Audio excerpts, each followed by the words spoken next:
is my meditation all the day, all the night, morning through night.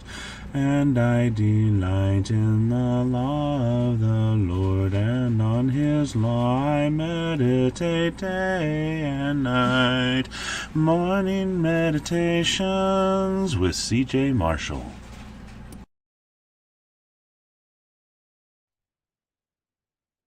Good morning.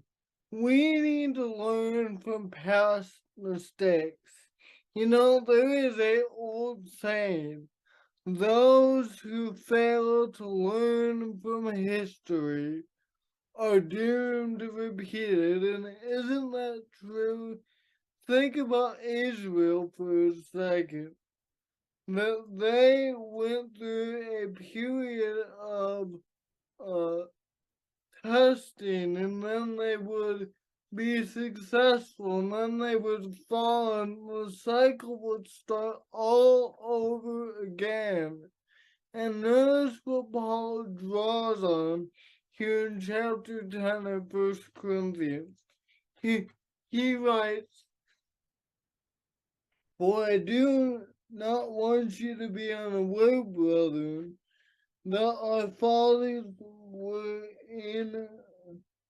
were all under the cloud, and all passed through the sea, and all were baptized into Moses in the cloud and in the sea, and all ate the spiritual food, and all drank the spiritual drink, for they drank from the spiritual rock that followed them.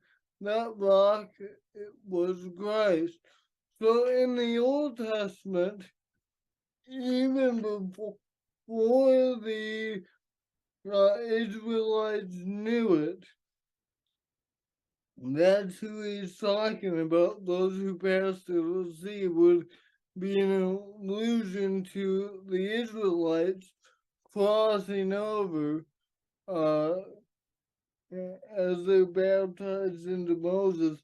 But verse 4 says that they were partaking of Christ. They all drank from that same spiritual rock that was Christ. And so, even before they realized that they were actually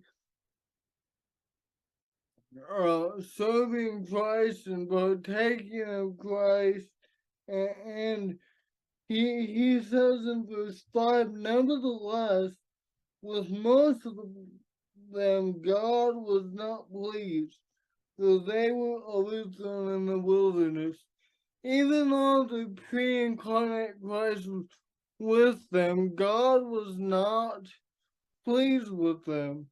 So what ended up happening? They ended up wandering all the way in the wilderness for 40 years. Moses disobeyed, struck the rock, and ends up getting disqualified from entering into that promised land.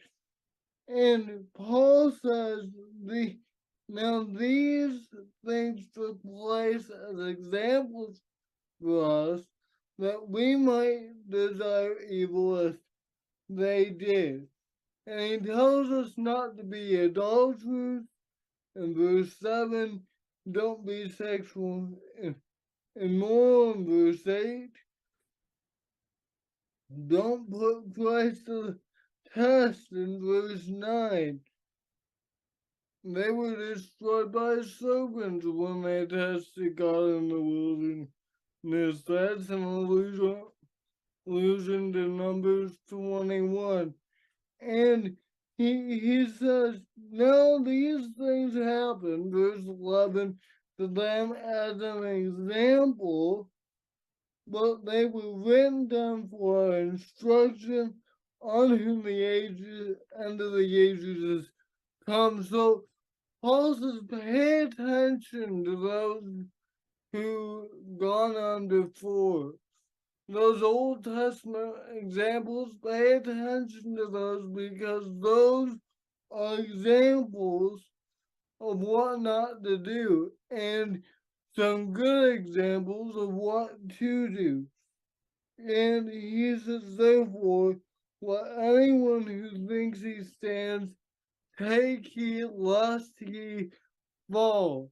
If you think you strong, just like the Israelites were God's holy people, with most of them, God was not well pleased. And some of them said, why, Lord? They acted like they had no idea. And Paul is exhorting and warning the Corinthians, if you think you stand, take it lest you fall in unbelief. Be careful. And so he says, but when you're tempted, there's hope. Let's look at verse 13.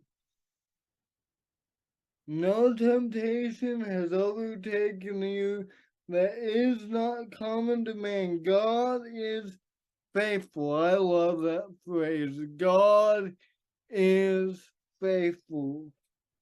And he will not allow you to be tempted beyond your ability, but with the temptation, he will provide the way of escape that you may be able to endure it. See, with those in the wilderness, God was not well pleased because they were seeking evil. They were not seeking a way of escape. But Paul reminds his readers that when you're faced with those same temptations, whether it be the exact same ones or different ones, God, take the escape. God has provided you and I a escape. Don't repeat history, learn from it. Thank you for joining me for another episode of Morning Meditations. May we always be like the psalmist that says, oh, how I love your law. It is my meditation all the day. I'll see you next time. God bless. Morning meditations, oh how I love thy law, it is my meditation all the day, all the night, morning through night. And I delight in the law of the Lord, and on his law I meditate day and night.